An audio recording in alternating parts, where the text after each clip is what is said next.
महानगरपालिकेच्या सार्वत्रिक निवडणुकीत निवडून आलेल्या नगरसेवकांविरोधात अपात्र करण्यासंदर्भात अनेक तक्रारी प्राप्त झाल्यानंतर यावर मागील आठवड्यापासून महानगरपालिका आयुक्त यांच्याकडे सुनावणी सुरू असून सोमवारी 24 ऑगस्ट रोजी दुपारी दुसऱ्या टप्प्यातील आक्षेपांवर सुनावणी पार पडणार आहे।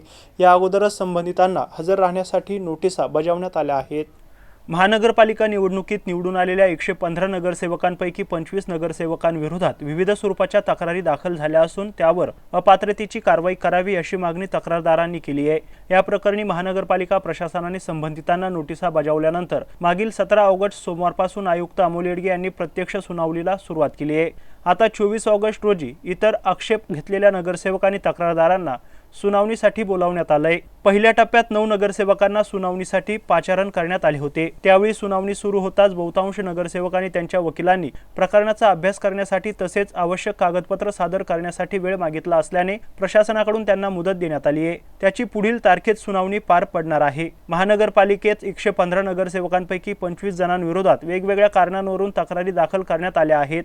संबंधित नगरसेवक अपात्र ठरू शकतात असा दावा तक्रारींमध्ये करण्यात आलाय। प्रशासनाने या सर्वांना नोटीस बजावल्या असून टप्प्याटप्प्याने त्यांच्या प्रकरणांची सुनावणी घेतली आहे। उद्या होणाऱ्या सुनावणीकडे आता सर्वांचे लक्ष लागले आहे।